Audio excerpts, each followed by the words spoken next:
dari cara gaya kepemimpinan. Menurut Kamus Besar Bahasa Indonesia, pengertian kepemimpinan adalah perihal pemimpin atau cara memimpin. Secara harfiah, kepemimpinan berasal dari kata dasar pimpin yang memiliki arti mengarahkan, membina, mengatur, memimpin, menunjukkan, atau mempengaruhi. Sementara menurut Sivitas Akademika di Amerika Serikat menyebutkan bahwa pengertian kepemimpinan sebagai sebuah proses pengaruh sosial yang di dalamnya seseorang dapat melibatkan bantuan dan dukungan selainnya dalam upaya mencapai suatu tugas bersama. Sementara menurut teori William Westphal tahun 1962, bahwa pengertian kepemimpinan adalah proses mempengaruhi kegiatan yang diselenggarakan dalam kelompok, dalam upaya mereka untuk mencapai tujuan yang ditetapkan.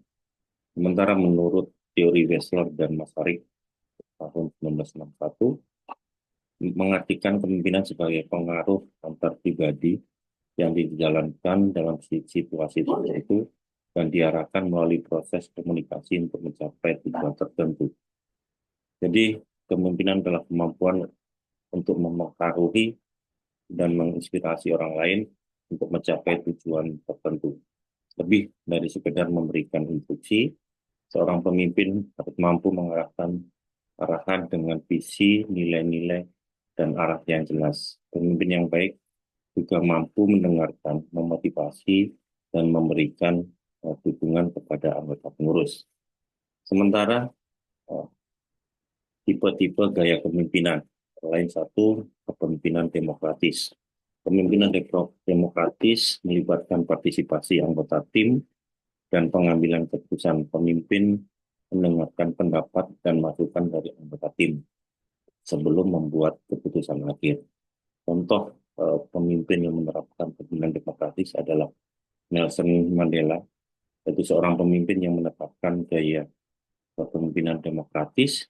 Ia dikenal karena pendekatannya yang inklusif dan kemampuannya untuk mendengarkan berbagai suara dalam masyarakat, terutama selama proses rekonsiliasi di Afrika Selatan.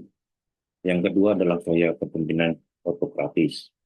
Kepemimpinan autokratis ditandai dengan pengambilan keputusan yang mengacu pada pemimpin, di mana anggota tim memiliki sedikit atau tidak ada kesempatan untuk berpartisipasi dalam proses tersebut.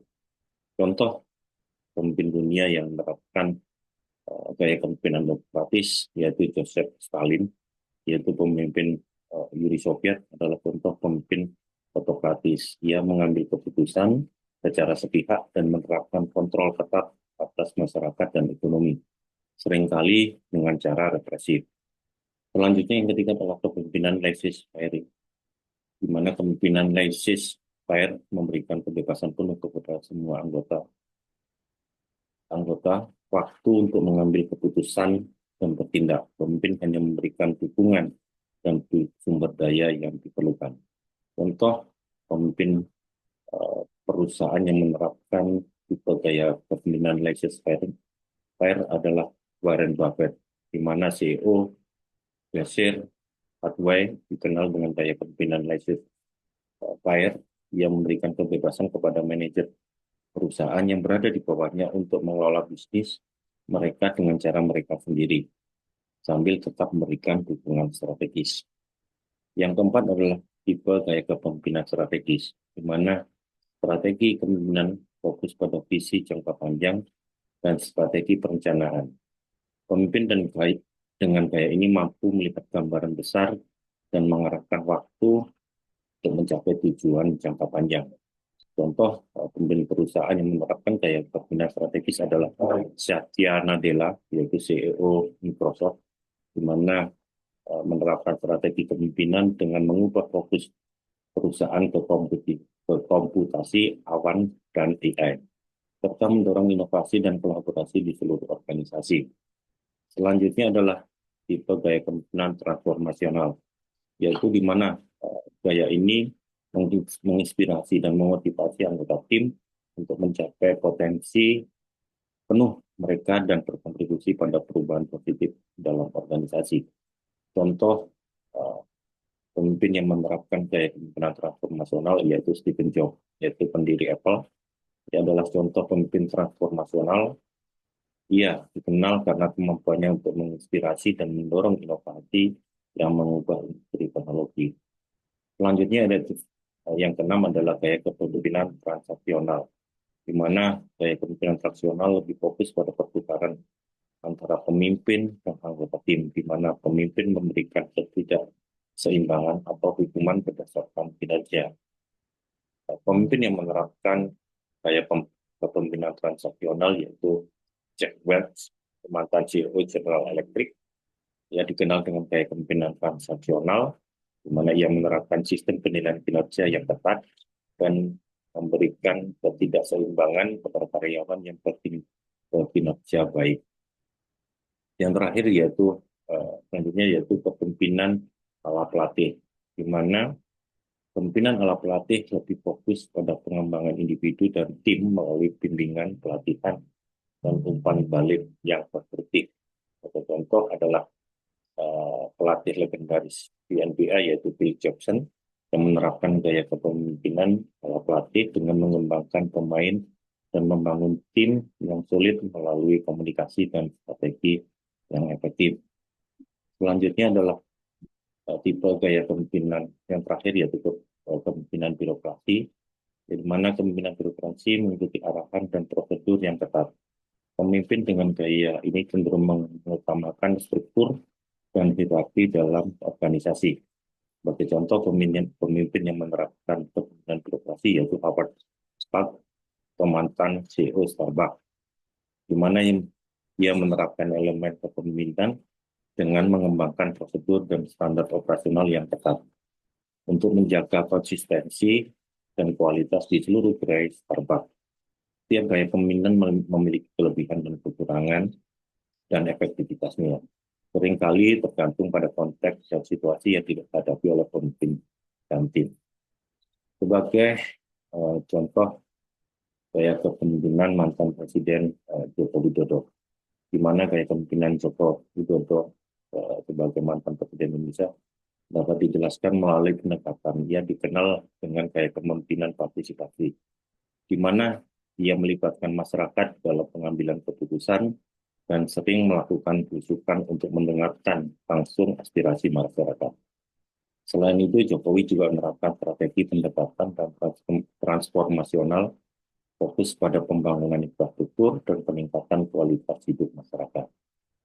Gaya kepemimpinan yang inklusif dan responsif mencerminkan upaya untuk menciptakan pemerintahan yang lebih demokratis dan transparan. Gaya kepemimpinan partisipasi memiliki sejumlah kelebihan dan kekurangan yang dapat mempengaruhi efektivitas dalam konteks organisasi atau pemerintahan. Adapun kelebihan gaya kepemimpinan partisipatif, yaitu pertama adalah meningkatkan keterlibatan anggota tim, di mana anggota tim akan merasa lebih dihargai dan terlibat dalam proses pengambilan keputusan yang dapat memotivasi dan komitmen mereka terhadap tujuan organisasi.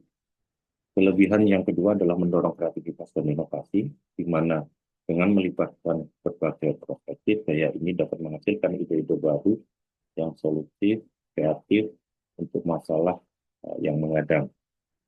Selanjutnya adalah kelebihan yang ketiga, yaitu meningkatkan kualitas keputusan, di mana pengambilan keputusan yang melibatkan masukan dari berbagai pihak cenderung lebih baik karena mempertimbangkan berbagai sudut pandang dan informasi.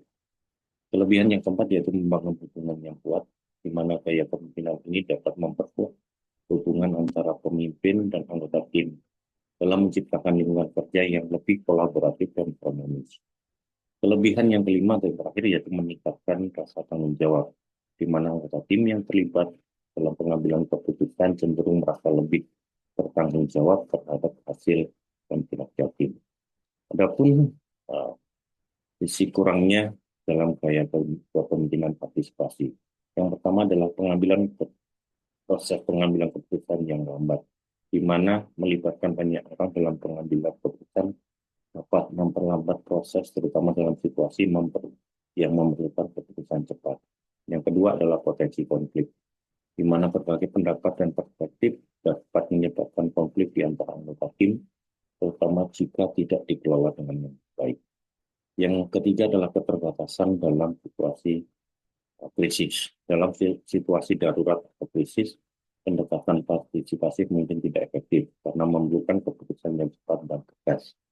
Yang keempat yaitu ketidakpastian dalam kepemimpinan, di mana pemimpin yang terlalu mengandalkan masukan dari anggota tim mungkin dianggap kurang tegas atau tidak memiliki visi yang jelas yang dapat mengurangi kepercayaan tim. Kekurangan yang terakhir yaitu adalah resiko ketidakpuasan, di mana jika masukan anggota tim tidak diakomodasi dan jika keputusan akhir tidak sesuai dengan harapan mereka, hal ini dapat menyebabkan ketidakpuasan dan demotivasi. Adapun kesimpulan dari gaya pemimpinan partisipasi memiliki banyak manfaat, terutama dalam menciptakan lingkungan kerja yang kolaboratif dan inovatif. Namun, pemimpin perlu mempertimbangkan konteks dan situasi yang dihadapi untuk menentukan kapan dan bagaimana menerapkan gaya ini secara efektif. Keseimbangan antara partisipasi dan pengambilan keputusan yang efisien sangat penting untuk mencapai hasil yang optimal. Demikian pembahasan berbagai tipe gaya kepemimpinan, dan jika ada pertanyaan bisa disampaikan di kolom komentar. Terima kasih dan selamat siang, salam.